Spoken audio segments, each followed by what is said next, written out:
அங்கங்களை பார்த்தபோது பெற்ற தாயும் கட்டிய மனைவியும் எப்படி கதறியிருப்பார்கள். என்னை தோற்கடிச்சதே இந்திய சர்க்கார்னு ராஜபக்சே பாகிஸ்தான்ல போய் சொல்லியிருக்கான். இந்தியாவின் உளவு ஸ்தாபனம் தான் என்னை தோற்கடிச்சதுன்னு சொல்லியிருக்கான். வைகோ, நீங்க அது தெரியுமா உங்களுக்குன்னாரு. எனக்கு தெரியும் மட்டும் இல்ல, அவர் 1 நம்பர் ராஸ்கல், அவனை நீங்க ஏன் பாத்தீங்கன்னு தானே உங்களை எடுத்து கருப்பு கொடி காட்டினேன்னு சொன்னேன். கண்ணகி நீதி கேட்டாள். தவறான தீர்ப்பினாரே கோவலன் கொலை உண்டான்.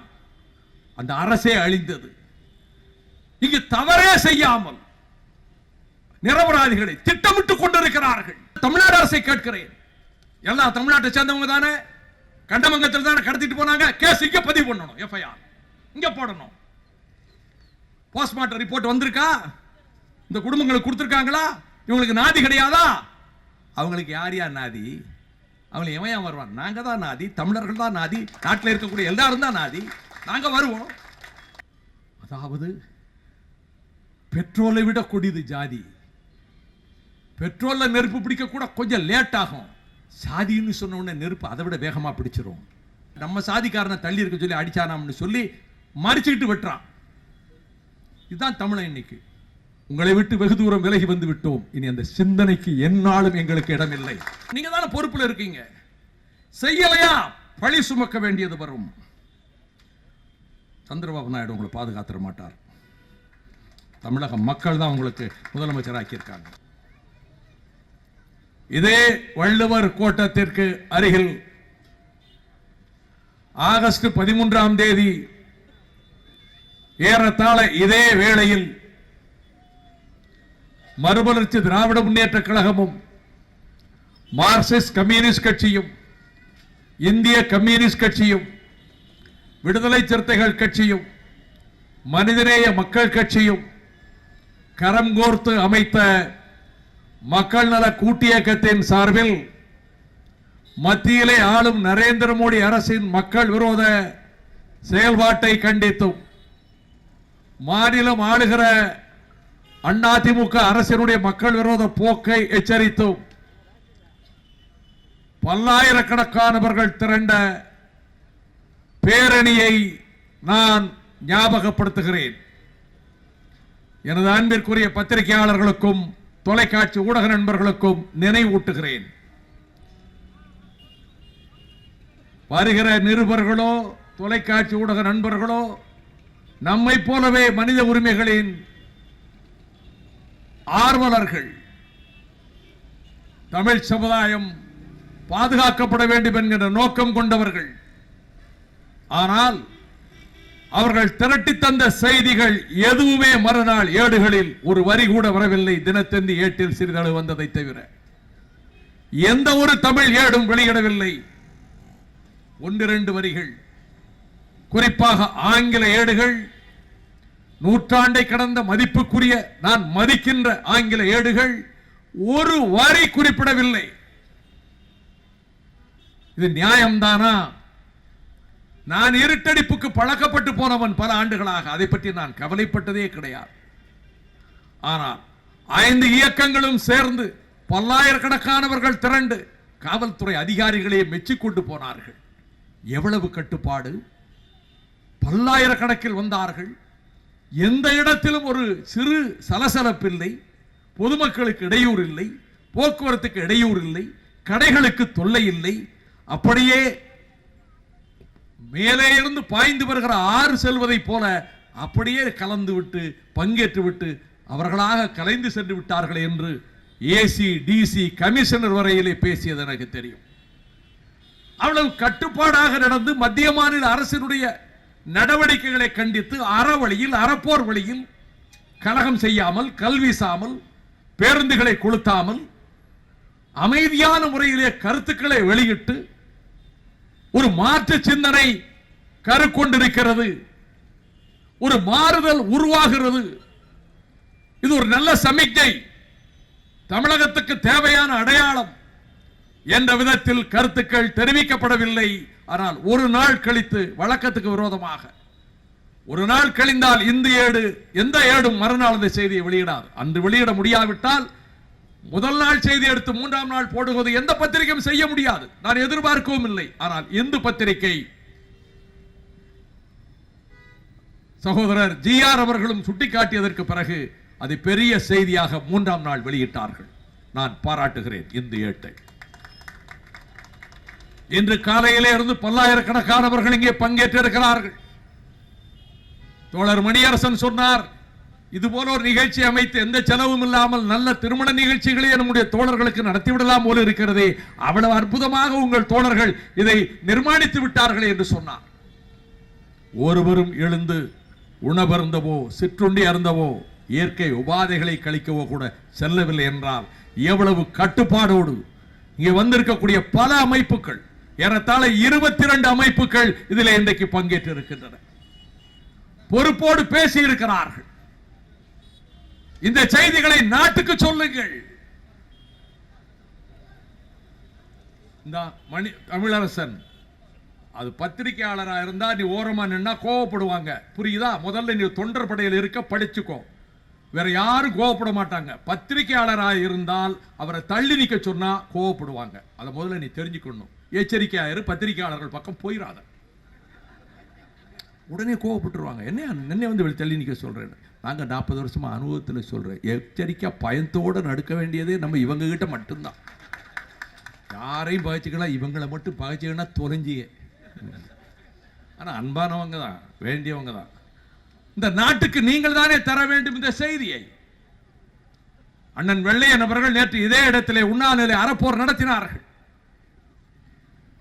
இந்த நாட்டினுடைய தொழில்களை, சிறு தொழில்களை, சிறு அங்காடிகளை வாழ வைக்க வேண்டும், கோடிக்கணக்கான வணிக பெருமக்களை பாதுகாக்க வேண்டும் என்பதிலே மறுமலர்ச்சி திராவிட முன்னேற்ற கழகம் தொடக்க நாளிலே இருந்து உங்களுக்கு பக்கபலமாக இருந்திருக்கிறோம்.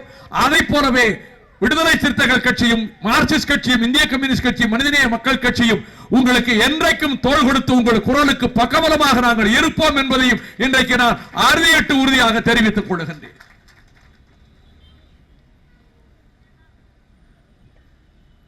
நாங்கள் நீதி கேட்கிறோம். முதலமைச்சர் அவர்களே, யாரிடத்தில் போய் உரைப்போம்? உங்களிடத்தில் கேட்கிறோம். எங்கள் மனக்குமரலை சொல்லுகிறோம். பேட்டி கொடுக்கவில்லை என்ற ஆத்திரம் எனக்கு எதுவும் இல்லை. நீங்கள் உடனே பேட்டி கொடுத்து தீர வேண்டும் என்கிற அளவுக்கு நான் ஒரு பெரிய மனிதன் அல்ல. ஆனால் நாங்கள் 5 அமைப்புகள் மட்டுமல்ல, தமிழ் தேசிய அமைப்புகள், திராவிட கட்சிகள், மனித உரிமை அமைப்புகள் எல்லோரும் சேர்ந்து அவர்கள் அனைவர் சார்பாக உங்களுக்கு நான் கடிதம் எழுதினேன். அன்புக்குரிய முதலமைச்சர் அவர்களே, உங்களோடு நான் உங்கள் தலைமையிலான கூட்டணியிலே இடம்பெற்று இருந்தவன். நீங்கள் நாடாளுமன்ற மாநிலங்களவை உறுப்பினராக இருந்த நாட்களிலே இருந்து உங்களிடத்திலே நல்ல முறையிலே அன்போடு மதித்து நானும் உங்களோடு நல்ல நட்பை கொண்டிருந்தவன். தவிர்க்க இயலாத சூழல்கள் இருக்கலாம். 2011 சட்டமன்ற தேர்தலில் நாங்கள் கூட்டணியை விட்டு வெளியேறினோம். வேறு எந்த கதவையும் தட்டவில்லை, தேர்தலில் போட்டியிடுவதில்லை என்று நான் துணிச்சலாக முடிவெடுத்தேன். என் தோழர்கள் அதை ஏற்றுக்கொண்டார்கள். நாங்கள் தேர்தலில் போட்டியிடவில்லை. கொளுத்தும் நெருப்பு வெயிலில் நான் அலைவாயும் கடலோரம் மாமல்லபுரத்துக்கு அருகிலே நெருங்கி வரும் வேளையில் கோவளத்திலே இருந்து புறப்பட்டு திருப்போரூருக்கு வந்து அங்கிருந்து நானும் மல்லை சத்யாவும் பாலவாக்க சோபும் வேளச்சேரி மணிமாறனும் ஜீவனும் இன்னும் பல தோழர்களும் 3000 பேர் நாங்கள் அணிவகுத்து வந்தபோது நீங்கள் எதிரிலே காரில் வந்தீர்கள். சுடும் வெயில். நான் எதிர்பார்க்கவே இல்லை. உங்கள் கார் நேராக செல்ல வேண்டிய கார் எங்களை நோக்கி திரும்பி வந்தது. முதல்வர் வருகிறார் என்றார்கள். நான் எதிர்பார்க்கவில்லை. நீங்கள் நான் அருகிலே சென்றபோது நீங்கள் கீழே இறங்குவதற்கான படிக்கட்டை கூட அமைப்பதற்கு எதிர்பார்க்காமல் நீங்களே அந்த இருக்கையை விட்டு கீழே குதித்து இறங்கினீர்கள். நெருப்பு வெயிலில் உங்களை குடைபிடிப்பதற்கு கூட ஆள் இல்லை. முன்னாலே போன பைலட் கார் போய்விட்டது. நான் அந்த வெயிலில் உங்களை வந்து பார்த்து வணக்கம் தெரிவித்தேன். நீங்களும் வணக்கம் தெரிவித்தீர்கள். நீங்கள் சுகமாக இருக்கிறீர்களா என்று கேட்டேன். ஆம், நலமாக இருக்கிறேன். நீங்கள் நலமாக இருக்கிறீர்களா என்று கேட்டீர்கள். ஆம், நலமாக இருக்கிறேன் என்றேன். இந்த வேகாத வெயிலில் இப்படி நடந்து வருகிறீர்களே என்று என்னை ஏறிட்டு பார்த்தீர்கள். நான் அந்த வெயிலுக்காக தலைப்பாகை கட்டியிருந்தேன். நான் சரியான பட்டிக்காட்டுக்காரன், ஒரு சரியான விவசாயி, நொடித்து போன விவசாயி.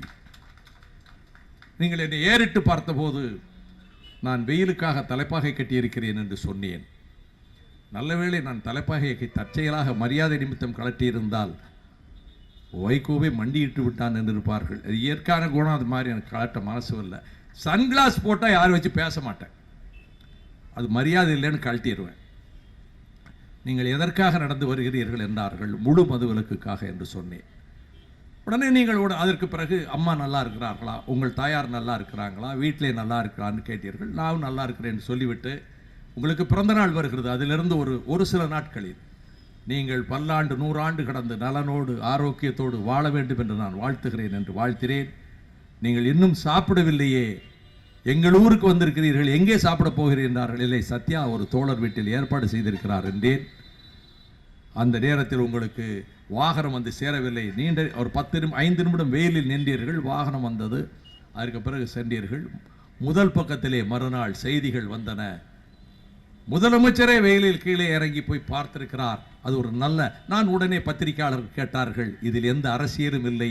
அவர்கள் அரசியல் ஒரு நாகரிகத்தோடு என்னிடத்திலே நலம் விசாரித்தார்கள். அதை ஒரு நாகரிகத்தின் அடையாளமாக கருதுகிறேன். இதற்கு எந்த அரசியல் சாயமும் பூச வேண்டாம், இதை கொச்சைப்படுத்தாதீர்கள் என்று நான் அறிக்கை விட்டேன். அதன் பிறகு நான் உங்களை சந்திக்க வேண்டும் என்று இந்த தோழர்கள் எழுதியதற்காக நான் உங்களுக்கு கடிதம் எழுதினேன். சகோதரி ஜெயலலிதா அவர்களே, நீங்கள் எனக்கு ஒரு கடிதம் எழுதினீர்கள். நான் கூட்டணியை விட்டு வெளியேறுகிறோம், தேர்தலில் போட்டியிடுவதில்லை என்று எங்கள் இயக்கத்தினுடைய உயர்நிலை குழு மாவட்ட செயலாளர்கள் கூட்டத்தில் பிற்பகல் 3 மணிக்கு தொடங்கிய கூட்டம் மறுநாள் விடியற்காலை 5 மணிக்கு முடிந்த போது அதை தீர்மானமாக நிறைவேற்றி, தீர்மானத்தை காலையிலே ஏடுகளுக்கும் தொலைக்காட்சிக்கும் அனுப்பிவிட்டு, நான் இமயம் தொலைக்காட்சியிலே ஜூனியர் உடனிலிருந்து திருமாவேலன் தம்பி வந்து என்னிடத்திலே ஏன் தேர்தலில் போட்டியிடவில்லை என்று பேட்டி கேட்டார்.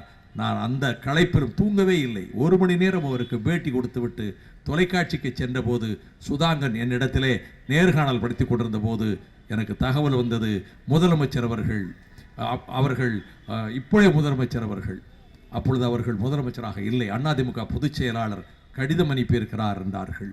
அந்த கடிதத்தை நாங்கள் இருக்கக்கூடிய இடத்துக்கு ஃபேக்ஸிலே அனுப்ப சொன்னேன். அந்த கடிதத்தை அனுப்பியிருந்தீர்கள். நான் நெகிழ்ந்து போய்விட்டேன். அந்த கடிதத்தில் 7 இடங்களில் உங்கள் சகோதரி என்று எழுதியிருந்தீர்கள். உண்மையில நான் நெகிழ்ந்து போய்விட்டேன். 7 இடங்களில் உங்கள் சகோதரி, உங்கள் அன்புக்குரிய சகோதரி, தேர்தல் முடிவெடுப்பது உங்கள் விருப்பம் என்று சொல்லியிருந்தீர்கள். ஆனால் அதற்காக மறுபரிசீலனை செய்து கூட்டணிக்கு வாருங்கள் என்று சொல்லவில்லை, நான் எதிர்பார்க்கவும் இல்லை. ஆனால் நீங்கள் அந்த இடத்தில் யாருக்கும் அப்படி எழுதியிருப்பதாக நான் கருதவில்லை. உங்கள் வாழ்க்கையில் யாருக்கும் அப்படி 7 இடத்திலே நீங்கள் எழுதியதை நான் ஒரு சகோதரனாகவே ஏற்றுக்கொண்டேன். அதன் பிறகு இந்த 15 தோழர்கள் அமைப்புகள் சொன்னதனாலே உங்களை சந்திக்க நான் விரும்புகிறேன், நாங்கள் ஒரு நேரத்தை ஒதுக்குங்கள் என்று நான் கடிதம் அனுப்பினேன். நாங்கள் யாரிடத்தில் சொல்வது? முதலமைச்சர் தானே. இங்கே ஒரு மணியரசன் குறிப்பிட்டதை போல நீங்கள் தானே பாதுகாவலர். அதை எழுதிவிட்டு இன்னைக்கு 40 நாட்கள் ஆகிறது. முதலமைச்சர் அவர்களே, ஜூலை 15ஆம் தேதி கடிதம் அனுப்பினேன். நான் ஆகஸ்ட் 26ஆம் தேதி வள்ளுவர் கூட்டத்துக்கு எதிரே பேசிக் கொண்டிருக்கிறேன். நீங்கள் ஒரு உயர்ந்த பொறுப்பில் இருக்கிறீர்கள், பலமான கட்சியை நடத்துகிறீர்கள். ஆள் பலம் இருக்கிறது, கட்சி பலம் இருக்கிறது, விளம்பர பலம் இருக்கிறது, ஊடக பலம் இருக்கிறது. உங்களுக்கு தனித்தே அதிகமான இடங்களிலே வெற்றி பெற்று நீங்கள் ஆட்சியை நடத்தி கொண்டிருக்கின்றீர்கள். எருபாவம் அறியாத 20 அப்பாவி தமிழர்கள் கொடூரமாக சித்திரவதை செய்யப்பட்டு, கண்கள் கால் தோண்டப்பட்டு, காதுகள் கிழிக்கப்பட்டு, நாக்கு அறுக்கப்பட்டு, உயிர்த்தலம் அறுக்கப்பட்டு கொல்லப்பட்டிருக்கிறார்கள். சிதைக்கப்பட்ட அங்கங்களை பார்த்தபோது பெற்ற தாயும் கட்டிய மனைவியும் எப்படி கதறியிருப்பார்கள். பழங்குடி மக்கள் 13 பேர், ஷெட்யூல்டு ட்ரைப்ஸ், அதற்கே தனி சட்டம் இருக்கிறது, புரொடெக்ஷன் ஆக்ட். அதன்படி தனி வழக்கு போடலாம். இந்த ஏழை எளிய 13 பழங்குடி மக்களும் 6 வன்னியகுல மக்களும் ஒரு போயர் சமூகத்தை சேர்ந்தவரும் பரம ஏழைகள். வீரபாண்டியன் சொன்னதை போல இந்த கோலத்தை, தரித்திர கோலத்தை பார்த்தாலே தெரியாதா? செம்பரம் கடத்துகிறவன் 7 மடக்கு மாளிகையிலே வாழுகிறான். குளிர்சாதன வசதி செய்யப்பட்ட 10-15 ஆடி கார்கள் அவன் வீட்டுக்கு முன்னாலே நிற்கின்றன. இந்த பரம ஏழைகள் வாதத்துக்கு வைத்துக் கொண்டாலும் இங்கே சொன்னதை போல ஒரு சம்பவத்தில் ஈடுபட்டாலும் சுடுவதற்கோ கொல்வதற்கோ எந்த அதிகாரமும் சட்டத்தில் எவனுக்கும் கிடையாது. ஆனால் குற்றமற்ற இந்த பிள்ளைகளை அவன் பாலச்சந்திரன் சொல்லுகிறான், நான் பஸ்ஸிலே அடுத்த சீட்டில் உட்கார்ந்து இருந்தேன், பிடித்து இழுத்துக் கொண்டு போனார்கள், நான் பயந்து போய்விட்டேன், மறுநாள் வீட்டுக்கு வருகிறேன், செய்தியை பார்க்கிறேன் 20 கொல்லப்பட்டு விட்டார்கள் என்று. சாயங்காலம் அந்த பஸ்ஸிலே கூட வந்து மச்சான் பாடி வருது. சேகர் சொல்லுகிறான், நான் டீ குடிக்க போனேன் கண்ணமங்கலத்தில், அதற்குள் போய்விட்டார்கள் பஸ்ஸிலே, நான் அடுத்த பஸ் ஏறி போனேன், எனக்கு போன் வருகிறது, இங்க வராத நகரில வராதன்னு பழனி சொல்றான், நான் பயந்துட்டேன், ஊருக்கு வர்றேன், பாடி வருது. இளங்கோ சொல்றான், என்னை பிடிச்சு தூக்கி அடிச்சு கொண்டு போய் உள்ள ஏத்திட்டாங்க. எங்க அந்த ராத்திரி நேரம் 10-20 பேர் இருந்தாங்க, துப்பாக்கி வச்ச போலீஸ் 20 பேர் இருந்தாங்க, ஒன்னும் தெரியல, கொன்னுருவாங்கன்னு தெரிச்சு நான் தப்பி குதிச்சு ஓடியாந்துட்டேன். இது இளங்கோ. இந்த 3 சாட்சிகளையும் ஹென்றி திபேன் கொண்டு போய் தேசிய மனித உரிமை ஆணையத்துக்கு முன்னாலே நிறுத்தினார். 2 சாட்சிகளை டெல்லியில் நிறுத்தினார். இளங்கோவுக்கு விமான பயணம் செய்வதற்கான எந்த ஆதார அட்டையும் இல்லை, பாண்டிச்சேரியில் கொண்டு போய் நிறுத்தினார். இந்த சாட்சியங்கள் அசைக்க முடியாத என்பதனாலே தேசிய மனித உரிமை ஆணையம் அவர்களே ஒரு ஆய்வு குழுவை அனுப்பி இது படுகொலைகள், இது மத்திய புலனாய்வு துறையினாலே சிபிஐ விசாரிக்க வேண்டும் என்று பரிந்துரை செய்தார்கள். ஆந்திர அரசு, சந்திரபாபு நாயுடு அரசு ஆந்திர உயர் நீதிமன்றத்திலே அதற்கு தற்காலிக ஸ்டே தடை வாங்கி இருக்கிறது. வழக்கறிஞர்கள் குழு அதை உடைக்கும். நாங்கள் நல்ல முறையில் உங்களிடம் கேட்கிறோம், தென்னிதிபேன் ஹார்ட் அட்டாக் வந்து பூட்டானிலே மயிரிழையில் தப்பி டெல்லி ஆஸ்பத்திரிக்கு வந்து அவருக்கு 3 அடைப்புகள், ஒரு அடைப்புக்கு ஸ்டண்ட் வச்சுட்டாங்க, மற்றதுக்கு மெடிகேஷன்ல மருந்து கொடுத்து சரிப்படுத்தலாம் என்று சொல்லி அவர் இன்று கூட அந்த கவலையில் இருந்தார். அவர் மகள் அனிதா எனக்கு அங்கிருந்து ஃபேக்ஸ் அனுப்புனாங்க, SMS அனுப்புனாங்க, நாங்கள் தலைவர்கள்ட்ட பேச சொன்னேன். மெலிந்த நலிந்த குரலில் பேசினார். அவர் மனித உரிமை போராளி, அற்புதமான மனிதர், பாதுகாக்கப்பட வேண்டியவர். அவர்தான் என்னிடம் சொன்னார், அண்ணா ஒரு கூட்டமைப்பை ஏற்படுத்தி அரசியல் இயக்கங்களை சேர்த்து நம்ம போராடாட்டி நம்மளை அழிச்சு போடுவாங்க. அவர் யோசனையின் பேரில் தான் நான் கடிதம் எழுதினேன். இதற்கு பின்னர் நான் முதலமைச்சர் அவர்களை கேட்கிறேன், எங்களை சந்திப்பதனாலே உங்களுக்கு என்ன குறை வந்துவிடும்? உங்களுக்கு பெருமைதானே? நீங்கள் சாலையில் இறங்கி என்னை பார்த்தீர்கள், எனக்கு பெரிய மதிப்பு வரவில்லை, உங்களுக்கு உலகமே மதித்தது. முதலமைச்சர் சாலையில் போய் கொண்டிருந்தவர் நடந்து போகிறவனை பார்த்து அவரிடம் பேசினார் என்பது உங்களுக்கு தான் மதிப்பு கூடியது. உங்களுக்கு 15ஆம் தேதி கடிதம் எழுதினேன், 17ஆம் தேதி நரேந்திர மோடி அவர்களுக்கு கடிதம் எழுதினேன், தொலைநகரிலே அவருக்கு கடிதம் அனுப்பினேன், உங்களை சந்திக்க வேண்டும் என்று. 17ஆம் தேதி கடிதம் அனுப்பினேன். 21ஆம் தேதி தகவல் வந்தது, நீங்கள் நாளைக்கு வந்து சந்திக்க முடியுமா என்று.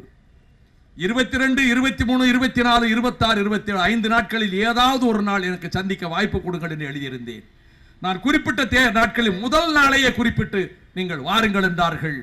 நான் விரைந்து சென்றேன். என்னுடைய அருமை நண்பர் நாடாளுமன்ற உறுப்பினர் KP ராமலிங்கம் உடன் வந்தார். 1 மணிக்கு நேர்காணல் என்றார்கள், 1:30 மணிக்கு நேர்காணல் என்றார்கள், பிறகு காலையில் 1 மணிக்கு என்றார்கள். நான் 11:45 போனேன், அல்ல 12:30 என்று சொன்னார்கள், 11:45 போனேன். 2 செயலாளர்கள், எனக்கு பழக்கம் இல்லை, நான் நாடாளுமன்றத்துக்கு போய் பல வருஷம் ஆகிறது, 12 வருஷம் ஆகிறது, அவர்களுக்கு எனக்கு பழக்கம் இல்லை. அங்குள்ள செக்ரட்டரிகள் என்னை காண்பித்து ஏதோ பேசிக் கொண்டிருந்தார்கள். பிரதமர் அறைக்குள் போய்விட்டு வந்தார்கள். எனக்கு முன்பு 3 பேர் பார்க்க காத்து கொண்டிருக்கிறார்கள். பிரைம் மினிஸ்டர் உங்களை பார்க்க விரும்புகிறார் என்றவுடன் நான் உள்ளே போனேன். அது மணியரசன் அவர்கள் சொன்னதை போல அவர் வந்தார், என்னை வந்து கட்டிப்பிடித்தார், நானும் கட்டிப்பிடித்தேன்.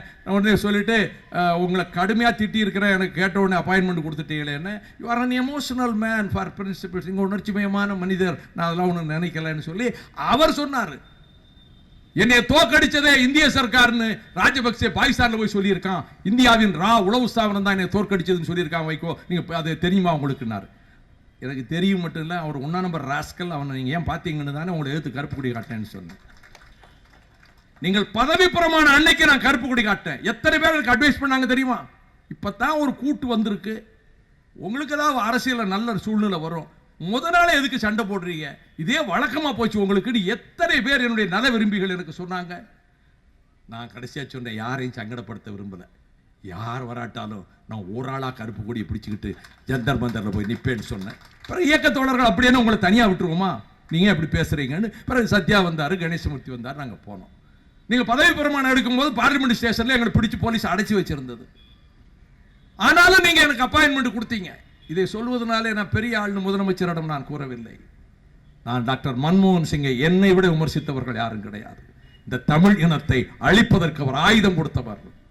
நான் கடுமையாக கண்டித்திருக்கிறேன். ஒவ்வொரு முறையும் நான் சந்திக்க நேரம் கேட்ட பொழுதெல்லாம் உடனே நேரம் கொடுத்தது மட்டுமல்ல, இந்த எளியவனை நதித்து தொலைபேசியில துபாயில் இருந்த தமிழனை விடுவித்துக் கொடுப்பதற்கு செய்தார். இதே பாவலரேறு பெருஞ்சித்திரனாரின் பேத்தி கயல் என்கின்ற அந்த அங்கேயர்கண்ணி வக்கீல் அது உடும்படியிலே பிடிபட்டு கிடக்கிறது என்ற போது நான் துடித்தேன். மன்மோகன் சிங் கிட்ட பேசினேன். சாயங்காலத்துக்குள் விடுவிக்க ஏற்பாடு செய்தார். ஈழத்தமிழர்களை அழிக்க அவர்கள் அரசு உதவி செய்தது, அது அவரை அரசு நிர்பந்தம். விபி சிங் இருந்தார், சகோதரனாக பாவித்தார். வாஜ்பாய் அவரிடத்திலே உரிமை எடுத்து சண்டை போட்டுக் கொள்வேன். குஜராத் அவரிடம் போய் உங்க கடற்படை நொண்டி வாத்து மாதிரி உட்கார்ந்திருக்க, நீ ஏன் பிரைம் மினிஸ்டர் மேல கோவப்பட்டார்? Your navy is sitting like a damn lame duck. இப்ப நான் தமிழ்நாட்டில் உங்ககிட்ட வந்து சந்திக்க யாராலும் முடியாது என்பது ஒரு கருத்து. You are most totally inaccessible. இதுதான் எல்லாருடைய கருத்தும், எல்லா தொழிலதிபர்கள் கருத்து, எல்லா இந்தியா பூரா கருத்து. she is totally inaccessible, she is bright, she is brilliant, she is intelligent, புத்திசாலி, அறிவு கூர்மை உள்ளவர் எல்லாம் சொல்றாங்க. she is totally inaccessible. யாரும் சந்திக்க முடியாது, யாரும் பார்க்க முடியாது. ஒரு வருடம் காத்திருந்து பார்க்க முடியாத தொழிலதிபர்களை பற்றி எனக்கு தெரியும். ஒரு வருடம் உங்களுக்கு அப்பாயின்மெண்ட் கேட்டுட்டு பண்டித ஜவஹர்லால் நேரு தன்னுடைய உலக சரித்திர கடிதங்களில் கிளிம்சஸ் ஆஃப் வேர்ல்ட் ஹிஸ்டரியிலே எழுதுவார், தி கிரேட் அசோகா என்று அசோக மாமன்னனை பற்றி எழுதுகிற போது வேறு எதையும் அவர் குறிப்பிடவில்லை, சிறப்புகளை பற்றி. அவர் அசோக சக்கரத்தையோ வேற எதையும் சொல்லவில்லை. அவர் சொல்லுகிறார், அவர் ஒரு உத்தரவு போட்டிருந்தார், நான் அந்தப்புறத்தில் இருந்தாலும், நான் படுக்கை அறையில் இருந்தாலும், நான் எங்கே உணவருந்தி கொண்டிருந்தாலும், எந்த மக்கள் பார்க்க விரும்பினாலும் உடனடியாக எனக்கு தகவல் சொல்ல வேண்டும் என்று அவன் ஒரு உத்தரவு போட்டு வைத்திருந்தான் என்று யாருக்காவது சந்தேகம் இருந்தால் கிளிம்சஸ் ஆஃப் வேர்ல்ட் ஹிஸ்டரி புத்தகத்தை இன்றைக்கு புரட்டி பார்த்துக் கொள்ளுங்கள். ஒரு அரசன் அப்படி இருக்க வேண்டும். 2000 வருஷத்துக்கு முன்னாலே இருந்த மன்னனை பற்றி சொல்கிறார். யார் வந்தும் எங்கள் அரண்மனை வாசலிலே தங்கள் குறையை சொல்லலாம் என்று ஆராய்ச்சி மணி கட்டியதாக தமிழ்நாட்டு இலக்கியம் எழுதி வைத்திருக்கிறது. யாரும் வந்து தங்கள் குறையை சொல்லலாம். அப்படி குறையை சொல்ல போறவர்கள் கண்ணகி நீதி கேட்டாள், தவறான தீர்ப்பினாரே கோவலன் கொலை உண்டான், அந்த அரசே அழிந்தது. இங்கு தவறே செய்யாமல் நிரபராதிகளை திட்டமிட்டுக் கொண்டிருக்கிறார்கள் ஆந்திர அரசை சேர்ந்த காவல்துறையினர். அந்த காந்தாராவு என்கிற டிஐஜி இவர்களும் நடுங்கியிருப்பார். நான் முதலில் என்ன அறிக்கை, அவர்கள் எங்களை தாக்க வந்தார்கள், சுட்டோம். இன்னொரு அமைச்சர், நாங்க இனி அப்படித்தான் சுடுவோம். என்ன திமிர், யார் கொடுத்த திமிர், யார் கொடுத்த மமதை? நான் ஆந்திர மாநிலத்தில் இருக்கக்கூடிய மனித உரிமை அமைப்புகளை நான் பாராட்டுகிறேன். தொடக்கத்திலே இருந்து அவர்கள் போராடி கொண்டிருக்கிறார்கள். இந்திய கம்யூனிஸ்ட் கட்சியும் மார்க்சிஸ்ட் கம்யூனிஸ்ட் கட்சியும் ஆந்திராவிலே கடுமையாக போராடி, இன்னும் சொல்ல போனால் காங்கிரஸ் நாடாளுமன்ற ஒரு உறுப்பினர் ஒருவர் இந்த பிரச்சனையை கையில் எடுத்துக் கொண்டிருக்கிறார். அவர்கள் ஃபேக்ட் ஃபைண்டிங் டீம் FFT, அதில் civil liberties committee, people's union for democratic rights, committee for protection of democratic rights, human rights forum, people's union for civil liberties, centre for protection of civil liberties, people's rights protection committee, 7 அமைப்புகள் ஒன்று சேர்ந்து, இந்த 7 அமைப்புகளும் ஆந்திர அமைப்புகள், அவர்கள் நேற்றைக்கு வந்து இங்கே பேட்டி கொடுத்திருக்கிறார்கள். தமிழ்நாடு அரசை அவர்கள் வேண்டுகிறார்கள், இந்த வழக்கிலே ஒரு பார்ட்டியாக சேர்த்துக் கொள்ளுங்கள். ஆந்திர காவல்துறை எவராவது கைது செய்யப்பட்டிருக்கிறார்களா? 2013 டிசம்பர் 15 திருப்பதி வெங்கடாஜலபதி கோயிலுக்கு சாமி கும்பிட போற 7 தமிழர்களை 2 வனத்துறை அதிகாரிகளை கொண்டார்கள் என்று அபாண்டமாக கொண்டு போய் போட்டு இப்பொழுது கிட்டத்தட்ட 20 மாதமாக சிறையிலே சித்திரவதை செய்யப்படுகிறார்கள். ஜாமீன் கிடையாது. ஆனால் ஒருவன் கூட கைது செய்யப்படவில்லை. ஆந்திர காவல்துறையிலே 20 பேரை கொன்றுவிட்டு ஸ்பெஷல் இன்வெஸ்டிகேஷன் டீம் போட்டிருக்கிறார் சந்திரபாபு நாயுடு. ரொம்ப திறமைசாலி.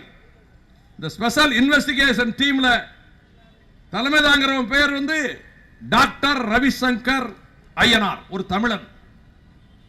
இதுவரைக்கும் 26 என்கவுண்டர்ல 49 பேரை கொண்டு இருக்கான். மோதல், போலி மோதல்கள், தியாகு சொன்னதை போல போலி மோதல் 26 என்கவுண்டர்ல 49 பேரை கொன்னவன் இந்த கமிட்டிக்கு தலைவர். எஸ்ஐடி கமிட்டிக்கு அதுக்கு கீழே இருக்கக்கூடிய டிஐஜி, எஸ்பி எல்லாம் இந்த மாதிரி கேட்டகரி. யார் பாதுகாப்பது? தமிழ்நாடு அரசை கேட்கிறேன். எல்லாம் தமிழ்நாட்டை சேர்ந்தவங்க தானே, கண்டமங்கத்தில் தானே கடத்திட்டு போனாங்க. கேஸ் இங்க பதிவு பண்ணணும், எஃப்ஐஆர் இங்க போடணும். போஸ்ட்மார்ட்டம் ரிப்போர்ட் வந்திருக்கா? இந்த குடும்பங்களுக்கு கொடுத்திருக்காங்களா? இவங்களுக்கு நாதி கிடையாதா? அவங்களுக்கு யார் யார் நாதி? அவங்களை எவன் வருவான்? நாங்க தான் நாதி, தமிழர்கள் தான் நாதி, நாட்டில் இருக்கக்கூடிய எல்லாரும் தான் நாதி. நாங்க வருவோம். சிபிஐ விசாரணைக்கு உத்தரவிட வேண்டும். அது மட்டுமல்ல, நாங்கள் தொடக்கத்திலிருந்து என்ன சொன்னோம் தெரியுமா? உச்சநீதிமன்றத்தின் நேரடி பார்வையில், கண்காணிப்பில் ஒரு ஸ்பெஷல் மானிட்டரிங் கமிட்டி, ஒரு ஏஜென்சி, அதுக்கு ஸ்பெஷல் இன்வெஸ்டிகேஷன் ஏஜென்சி, சிறப்பு புலனாய்வு குழு அமைக்கப்பட வேண்டும். ஆந்திர உயர் நீதிமன்றத்திலே நீதி கிடைக்குமா? நான் நீதிபதிகளை பற்றி ஒன்று சொல்ல விரும்பவில்லை. ஆனால் அதற்கு மேலும் திபேன் சொல்லிவிட்டார், அங்கே நீதி கிடைக்க போராடுவோம், நீதி கிடைக்கும் என்ற நம்பிக்கை இருக்கிறது. இல்லையே உச்ச நீதிமன்றம் இருக்கிறது, ஒருபோது விட மாட்டோம். முதலமைச்சர் அவர்களே, யாராருக்கோ அள்ளி கொடுக்கிறீர்கள், எதற்கோ செய்கிறீர்கள். இவங்களுக்கு என்ன சமையல் ஆயா வேலையா? டிகிரி படித்தவனுக்கு இது எதுக்காக செஞ்சீங்க? நாங்கள் உங்களை சந்திக்கணும்னு லெட்டர் போட்டோம்ல, இத்தனாம் தேதி உண்ணாவிரதம் அறிவிச்சிருக்கோம்ல, அதுக்காக 20 குடும்பத்தையும் உங்கள் மந்திரிமார்கள், மாவட்ட செயலாளர்கள், அதிகாரிகள், தாசில்தார், ஆர்டிஓ, இந்த பாவப்பட்ட ஜனங்களை போய் பயமுறுத்தி பஸ்ஸில் ஏற்றி கூட்டிகிட்டு வந்து முதல் நாள் ராத்திரி ரிஹர்சல். முதலமைச்சர் வரும்போது இப்படி கையை கட்டிட்டு இங்கே நிற்கணும், பொத்து பொத்துன்னு கீழே விழணும். ஆமாம், பேசக்கூடாது. யார் பேசுறது? நீ தான் பேசணும். 3 மணி நேரம் ரிஹர்சல் கொடுத்தீங்க. என்னங்க நடத்துறீங்க? உங்களுக்கு தெரியுமா முதலமைச்சர் அவர்களே இதெல்லாம் கீழே நடக்குதுன்னு உங்களுக்கு தெரியுமா? அன்றைக்கே வருத்தப்பட்டாங்க அவங்க, பாவப்பட்டவங்க. உங்களை ஆர்டிஓ எஸ்பி எழுத்துருவாங்களா இவங்க? இப்பயும் கெட்டு போகல. You good correct your self. இன்னைக்கு அறிவிங்க, நாளைக்கு அறிவிங்க, 10 நாள் கழிச்சு அறிவிங்க. இதுல நாங்க ஒரு பார்ட்டியா சேர்றோம். எங்க தமிழ்நாட்டு 20 பேர் கொண்டுட்டான். சிபிஐ விசாரணை வேணும். திறந்த வீட்டில் ஏதோ நுழையிற மாதிரி சகோதரர் திருமா சொன்ன மாதிரி ஆந்திரா போலீஸ்கார வாரம் செம்மரக்கடத்தில் ஈடுபட்டு யார் வீட்டுக்குள்ள நுழைஞ்சு யாரையும் கைது பண்ணி தூக்கிட்டு போறான். இதுவரை எத்தனை ஆயிரம் தமிழர்கள் இங்கே சிறையில் இருக்கிறார்கள். ஆந்திர சிறையில் பல்லாயிரக்கணக்கில் இருப்பதாக வழக்கறிஞர்கள் சொல்கிறார்கள். ராஜன் பிள்ளை என்கின்ற ஒரு மலையாளி, அது பொருளாதார குற்றத்தில் அடைக்கப்பட்டவர் திகார் ஜெயிலில். அவருக்கு உரிய நேரத்தில் சிகிச்சை கொடுக்கவில்லை என்பதற்காக மலையாள பூமி கொந்தளித்து எழுந்தது. அனைத்து கட்சியினரும் கொந்தளித்து எழுந்தார்கள். மனைவிக்கு விருது கொடுத்தார்கள், தேர்தலில் போட்டியிட வைத்தார்கள். அது கேரள தேசம். தமிழ்நாட்டில் இவ்வளவு பெரிய படுகொலை நடந்திருக்கு. நான் கூட வீரபாண்டியன் பேசுறப்ப நான் எதுக்காக இடையில மறிச்சேன்னா, அவர் தவறாக நினைச்சிடக்கூடாது. அவர் சொன்ன வார்த்தைகள் இப்படி நடந்திருந்தா நீங்கள் என்ன செஞ்சிருப்பீங்க? உங்கள் உயிருக்கு ஆபத்து வந்திருந்தா, முதலமைச்சருக்கோ முன்னாள் முதலமைச்சருக்கோ ஆபத்து வந்திருந்தா நீங்கள் எப்படியெல்லாம் நடந்திருப்பீங்க? ஆபத்துன்னு சொன்னால் கூட, ஆனால் திருமாவளவனுக்கு உயிருக்கு ஆபத்து என்ற போது நீங்கள் ஏன் கலங்கலை, ஏன் கண்டிக்கலைன்னு கேட்டார். நான் ஜெனீவாவில் மனித உரிமை கவுன்சில் கட்டிடத்துக்கு முன்னாடி இருந்து பேசும்போது பல்லாயிரக்கணக்கான ஈழத்தமிழர்கள் மத்தியில் வச்சு பேசும்போது நான் சொன்னேன், மார்கரெட் தாச்சருக்கு குண்டு வைத்தான் ஐஆர்ஏ அமைப்புக்காரன், ஐரிஷ் ரிப்பப்ளிகன் ஆர்மி. அவன் குண்டு வச்சான் பிரிஸ்டல் ஹோட்டல்ல. குண்டு வெடிச்சது, மார்கரெட் தாச்சர் தப்பிட்டாங்க. பிரதமர் வீட்டுக்கு போனாங்க, டவுனிங் ஸ்ட்ரீட் 10ஆம் நம்பர் வீட்டுக்கு. போன் மணி அடிச்சது. போனை எடுத்தான் செக்ரட்டரி. நாங்க குண்டு வச்சவங்க தான் பேசுறோம், உங்க பிரதமருக்கு லக் இருந்தது, தப்பிச்சிட்டாங்க. எங்களுக்கு ஒரு தடவை தான் லக் வேணும், உங்க பிரதமருக்கு ஒவ்வொரு தடவை லக் வேணும்னு சொன்னார். Your prime minister needs luck every time, we need luck only once. எங்களுக்கு ஒரு தடவை அதிர்ஷ்டம் இருந்தா போதும். இதை நான் ஜெனீவாவில் பேசினேன், தமிழ்ல பேசினேன். அந்த சிங்கள அதிகாரிகள் அறகுற தமிழை தெரிஞ்சவன் இவன் என்ன எழுதிட்டான், சந்திரிகா குமாரதுங்கவை நாங்கள் ஒவ்வொரு இந்த தடவை தப்பிட்டோம், அடுத்த தடவை குண்டு வச்சு கொள்வோம்னு சொல்லி நான் பேசினதாக எழுதி, அங்க இருக்கிற வெளிவிவகாரத்துறை அமைச்சர் எங்களுடைய ஜனாதிபதியை உங்கள் இந்தியாவில் ஒரு பார்லிமெண்ட் மெம்பர் சுவிட்சர்லாந்தில் போய் குண்டு வச்சு கொள்வோம் என்று சொல்லி இருக்கிறாரே, இது என்ன நியாயம், இதை நீங்கள் விசாரிக்கணும்னு சொல்லி இந்து பேப்பர்ல பக்கத்தில் போட்டாங்க. நான் அப்படி பேசவே இல்லையே. அவன் சொன்னா எங்களுக்கு ஒரு தடவை வாய்ப்பு இருந்தா போதும், மார்கரெட் தாச்சருக்கு ஒவ்வொரு தடவை லக்கு இருக்குன்னு சொன்னதை நான் சந்திரிகா குமாரதுக்கு நான் பேசினதா எழுதிட்டானேன்னு சொல்லி. நான் வீரபாண்டியம் பட்டணத்தில் என் நண்பர் வீட்டில் தங்கி இருக்கிறேன். 2 மணி இருக்கும், போன் வந்தது. பிரைம் மினிஸ்டர் வாஜ்பாய் உங்கள்கிட்ட பேசணுங்கிறாரு. இந்நேரம் பேச மாட்டாரே என்னன்னு கேட்டேன். போன் எடுத்தாரு. What Vaiko, what you spoke in Geneva, நீங்க ஜெனீவாவில் என்ன பேசுனீங்க, என்ன இல்லை நீங்கள் சந்திரிகாவை கொண்டு விடுவேன்னு பேசுனீங்களா? நான் அப்படி பேசுவேனா? சரி சரி சரி, எப்போ வரீங்க டெல்லிக்கு? நான் திங்கக்கிழமை வரேன், வந்தால் நேராக என்னை பாருங்க. நான் நேராக போனேன், பார்த்தேன். நீங்கள் ஜஸ்வந்த் சிங்கை பார்த்து விளக்கத்தை சொல்லுங்கன்னாரு. சிரிச்சுக்கிட்டே தான் பேசினார். நான் இப்படி சொன்னேன், வெறும் கிறுக்கு போய் எப்படி எழுதி அனுப்பியிருக்கிறேன், அந்த கவர்மெண்ட் உங்களுக்கு எழுதி அனுப்பியிருக்கேன். ஏற்கனவே எங்கள் மேலே எந்த பழியை போடுறதுன்னு ஒரு சில ஆளுகள் அலைஞ்சிட்டு இருக்காங்க. அதனால தான் நான் வீரபாண்டியன் இதை சொன்னேன். நான் சகோதரர் திருமாவளவன் பிரச்சனையை இங்கே சொல்லாமல் போக முடியாது. அவரை தாக்குவதற்கு ஏற்பாடு நடக்கிறது, கொலை செய்வதற்கு ஏற்பாடு நடக்கிறது. பெட்ரோல் குண்டுகள் தயாராக இருக்கின்றன. காலி பாட்டில்களில் பெட்ரோலை அடைப்பதற்குரிய கேன் பெட்ரோலில் இருக்கிறது. மற்ற ஆயுதங்களும் அறிவாளூட்டு ஆயுதங்களும் வைத்திருக்கிறார்கள். ஒரு இடத்துல இல்லை, 3 இடத்துல, இதை 6 இடத்துல. இதை காவல்துறையினர் கண்டறிந்து திருமாவளவனை பாதுகாக்க வேண்டும் என்ற நோக்கத்தில் மிக துரிதமாக செயல்பட்டிருக்கிறார்கள். நான் காவல்துறைக்கு என்னுடைய மனமார்ந்த பாராட்டுக்களை இந்த கூட்டத்தில் தெரிவித்துக் கொள்கிறேன். எனக்கு செய்தி வருகிறது, நெல்லிக்குப்பத்தில் திராவிட செல்வன் என்கின்ற எங்கள் கழக கண்மணியினுடைய திருமணத்தை நான் நடத்தி வைத்துக் கொண்டிருக்கிறேன். எனக்கு அவசர தகவல் வருகிறது. நான் மேடையை விட்டு கீழே பின்பக்கம் இருக்க அறைக்கு சென்று பேசுகிறேன். திருமாவளவனை கொலை செய்ய முயற்சியாம். எனக்கு பதறி போய் எனக்கு ஒரே ஒரு மாதிரி ஆடி போயிட்டேன். நான் எங்கன்னு உடனே எனக்கு அதன் பிறகு எனக்கு ரொம்ப வருத்தமாக போய்விட்டது. அந்த கூட்டத்திலேயே கல்யாண வீட்டிலேயே நான் கல்யாண வாழ்த்தை மறந்துட்டு இதை பற்றி பேசினேன். வட தமிழ்நாடு ரத்தக்களரி ஆகியிருக்கும் ஏதாவது நடந்திருந்தால். அப்பாவிகள் செத்து மடிந்திருப்பார்கள். ஒரு பாவம் அறியாத பச்சை குழந்தைகள் பாதிக்கப்பட்டிருப்பார்கள். சாதி கலவரம் வருகிற போது தூண்டி விடுகிறவனோ கலவரத்தில் ஈடுபடுகிறவனோ பாதிக்கப்படுவதில்லை. வயதானவர்கள், நோயாளிகள், பெண்கள், குழந்தைகள் இவர்கள்தான் பாதிக்கப்படுகிறார்கள். அப்பாவி கடைக்காரர்கள், கலவரம் செய்கிறவன் எங்கேயும் பாதிக்கப்படுவதில்லை. இந்த சாதி கலவரமோ மதக்கலவரமோ வருகிற போது அப்பாவி மக்கள் கொல்லப்படுகிறார்கள், வீடுகள் கொளுத்தப்படுகின்றன, பெண்கள் பாதிக்கப்படுகிறார்கள். இதிலே நாங்கள் கவலைப்படுகிறோம். இதை பற்றி கண்டிக்க வேண்டாமா பொறுப்புள்ள தலைவர்கள்? அவர் எந்த கூட்டணியில் இருந்தால் இல்லாவிட்டால் என்ன? இந்த தலித் மக்களுக்கு ஒரு நம்பிக்கை ஊட்டுகின்ற ஒரு தலைவனாக அவர் வளர்ந்து வந்திருக்கிறார். அவர் வன்முறையை தூண்டுகிறாரா? நான் இந்த வள்ளுவர் கோட்டத்துக்கு அருகில் இருந்து கேட்கிறேன், எங்கேயாவது திருமாவளவன் சாதியை அடிப்படையாக தூண்டிவிட்டு வன்முறை ஏவினாரா? ஒரு காலம் கிடையாது. அவரை நான் என்னை மிக மிக ஈர்த்த குணமே அதுதான். எந்த கட்டத்திலும் ஒரு ஆத்திரப்பட்டு பேச்சில் ஆவேசம் இருக்கும், ஆபாசம் இருக்காது. பேச்சிலே கடல் இருக்கும், வஞ்சகம் இருக்காது. எங்கேயாவது ஒரு சாதியை குறிப்பிட்டு எதிர்த்து பேசியிருப்பாரா? ஆனால் அவரை பற்றி நான் கூசுகிறது எனக்கு சொல்வதற்கு. எப்படி விதை விதைக்கிறார்கள் தெரியுமா? திருமாவளவன் ஒரு கருத்தை சொன்னார், என்னை கொல்வதற்கு பெட்ரோல் குண்டு வைத்திருந்தவன் மீது தப்பில்லை, என்னை கொலை செய்வதற்கு அறிவாள் வைத்திருந்தவன் மீது தப்பில்லை. அவன் மனதிலே அவ்வளவு கொடிய ஆலகால விஷத்தை விதைத்து விட்டார்கள். அதாவது பெட்ரோலை விட கொடிது ஜாதி. பெட்ரோல்ல நெருப்பு பிடிக்க கூட கொஞ்சம் லேட் ஆகும். சாதின்னு சொன்ன உடனே நெருப்பு அதை விட வேகமா பிடிச்சிரும். இதுதான் உலகத்தில் நடக்கு. பஸ்ஸில் வருவான், முன்ன பின்ன தெரியாது, தள்ளி இருக்க சொல்லுவான், வாக்குவாதம் வந்துடும்.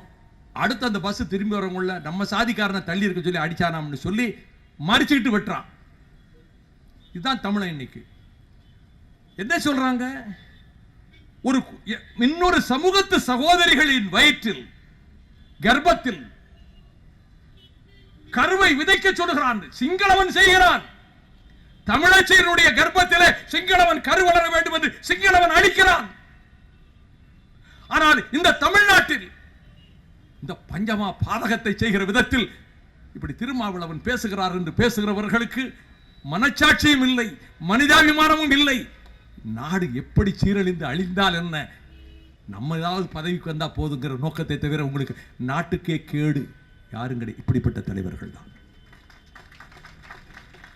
நான் எனக்கு எந்த தலைவர் மேலும் தனிப்பட்ட விரோதம் கிடையாது. இப்படி தூண்டி விடுகிற போது அவன் மனசிலே நெருப்பு பிடிக்கிறது. நம்ம வீட்டு பொம்பளைகளே அப்படி திருமணம் சொன்னாரு, அவர் கனவுல கூட நினைச்சிருக்க மாட்டாரே.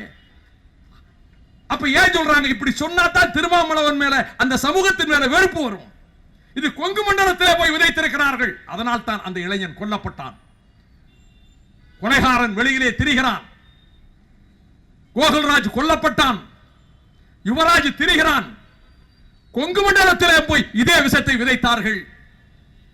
தஞ்சை மாவட்டத்திலே எந்தெந்த பகுதிகளில் எந்த சமூகம் வலுவாக இருக்கிறதோ அந்த சமூகத்து இளைஞர்களிடம் இந்த விஷத்தை விதைக்கிறார்கள்.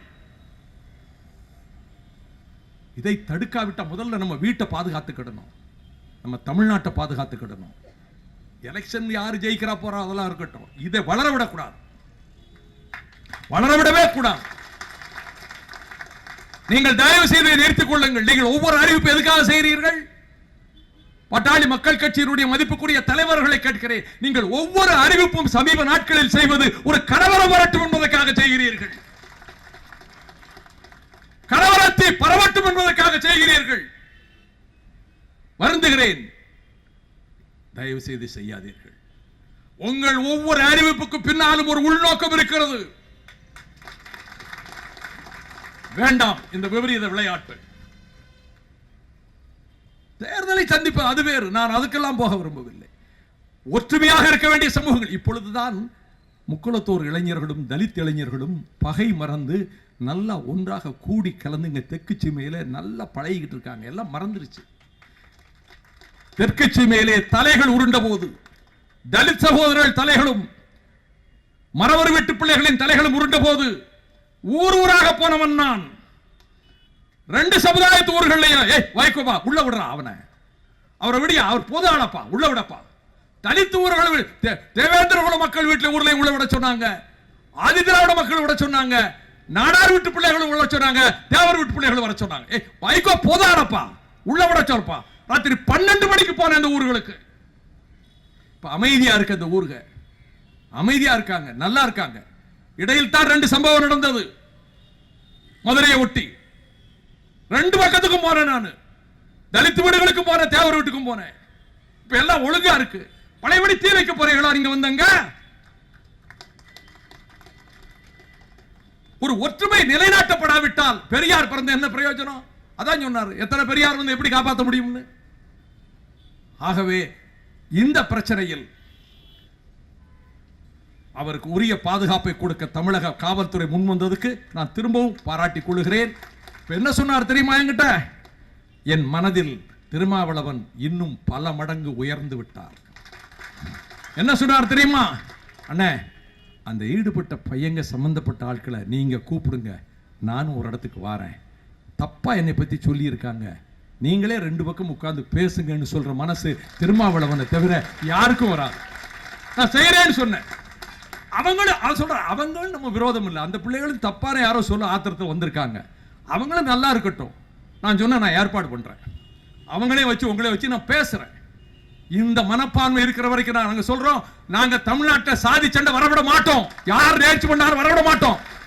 நாங்க வரவிடவே மாட்டோம். நாங்க எல்லாரும் அந்த இடத்துல வந்து கேம்ப் அடிப்போம். எங்க மேல ஒன்றும் பகை சொல்ல முடியாது, குறை சொல்ல முடியாது. ஆகவே இந்த 20 தமிழர்களினுடைய படுகொலை பிரச்சனையிலும் முதலமைச்சர் அவர்களே, சிபிஐ விசாரணை வேண்டும் என்ற முடிவுக்கு நீங்கள் வாருங்கள். ஆந்திர நீதிமன்றத்தில் தமிழ்நாடு அரசு ஒரு பார்ட்டியா இம்ப்ளீட் பண்ணுங்க. உங்களை நாங்கள் வரவேற்கிறோம். நீங்க இப்படி செய்யலையேன்னு கண்டிக்கல, நாங்க வரவேற்கிறோம். சுதந்திர தமிழீழத்துக்கு பொது வாக்கெடுப்பு என்ற போது வரலாறு பொன்மகுடம் சுட்டும் என்று வரவேற்பு கொடுத்தவன் நான். இப்படி சொல்றதுனால ஏதாவது ஒரு இடங்கிடம் கிடைச்சி அலையன்ஸ்ல ஒரு கொஞ்சம் சீட்டு வச்சு போயிருவான்னு நினைக்கக்கூடிய அற்ப புத்தியில நான் இல்ல. உங்களை விட்டு வெகு தூரம் விலகி வந்து விட்டோம். இனி அந்த சிந்தனைக்கு என்னாலும் எங்களுக்கு இடமில்லை. நான் சொல்றது நல்ல, நீங்க தானே பொறுப்புல இருக்கீங்க. செய்யலையா பழி சுமக்க வேண்டியது வரும். சந்திரபாபு நாயுடு உங்களை பாதுகாத்திட மாட்டார். தமிழக மக்கள் தான் உங்களுக்கு முதலமைச்சர் ஆக்கியிருக்காங்க. ஆந்திர மக்களும் தமிழக மக்களும் மோதிக்கொள்ள வேண்டும் என்ற இடத்தில் நாங்கள் பேசவில்லை. எங்கே தவறு நடந்தாலும் கண்டிப்போம். அதைத்தான் அங்கே உள்ள மனித அமைப்புகளும் கண்டித்திருக்கின்றன. சுப்ரீம் கோர்ட்லையும் நடத்துவோம். அவ்வளவு லேசா விட்டுற மாட்டோம். 3 தமிழர்கள் தூக்கு கயிற்றை அறுத்தறிக்கிறதுக்கு நாங்க பாடுபட்டு மீட்டு கொண்டு வந்தவங்க.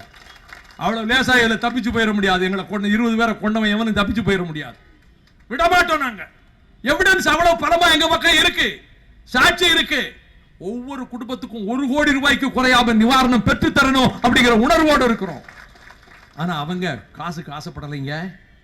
காசுக்கு ஆசைப்பட்டு இருந்தா அவங்க மிரட்டல் இந்த கூட்டத்துக்கெல்லாம் வரமாட்டாங்க. அவங்க இருக்கிற திசையை பார்த்து கும்பிடணும். இதற்கு பிறகும் கூட இந்த ஏழை மக்கள் பணத்துக்கு ஆசைப்படாமல் தான் இருக்கிறார். தமிழக மக்களிடம் ஒன்றை தெரிவித்துக் கொள்ள விரும்புகிறேன். இனிமேல் தமிழனை எவனும் அடிக்கலாங்கிற எண்ணத்துக்கு வராத. ஒரு பிரிட்டிஷ் சோல்ஜரை சுட்டு கொண்டுட்டான் லிபியாவுடைய தூதரகத்தில் இருந்து. அன்னைக்கு 1 மணி நேரத்தில் ராஜ்யதந்திர உறவை மார்கரெட் தாட்சர் துண்டிச்சா.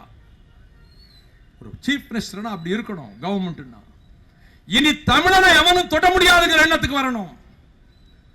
ஏற்கனவே காவிரியில கொடுமை பண்ணிட்டு இருக்கிறான். அங்க சதானந்த கவுடா நாங்க மனையை கட்டியே தீர்வோங்கிறான். எல்லாம் சேர்ந்து ஒரு பக்கம் மீத்தியானா இனி சேல் கொண்டு வருவேங்கிறான். எல்லா பக்கத்திலையும் தமிழர்களுக்கு ஆபத்து வந்து கொண்டிருக்கிற நேரத்தில் மிக கவனமாக இருக்க வேண்டும். நாதியற்று போய்விடவில்லை தமிழ் சாதி என்ற விதத்திலே தான் இந்த உண்ணாநிலை அறப்போராட்டத்தின் மூலமாக மத்திய அரசை கண்டிக்கிறோம். பிரதமர் மோடி அவர்களே, நீங்க மர்டர்னு சொன்னீங்கல்ல, guilty should be punished னு சொன்னீங்கல்ல, அப்படினா சிபிஐ விசாரணைக்கு நீங்க உத்தரவிடுறதுக்கு ஏற்பாடு பண்ணுங்க. ஆந்திர அரசு செய்யாது. அவங்க இல்லாட்டி இந்த ஐயனாரை போடுவாங்களா? தமிழ்நாடு அரசு செய்யட்டும். இதையும் மீறி இந்த விசாரணைக்கு உயர்நீதிமன்றத்தின் கதவுகள் திறக்கப்படும் என்று நாங்கள் நம்புகிறோம். அங்கு கதவுகள் அடைக்கப்பட்டால் உச்சநீதிமன்றத்தில் கதவு திறக்கப்படும் என்று நாங்கள் நம்புகிறோம். எல்லாம் பாதைகளும் அடைபட்டால் பிறகு சொன்னதை போல மக்களே கிளர்ந்து எழுவார்கள்.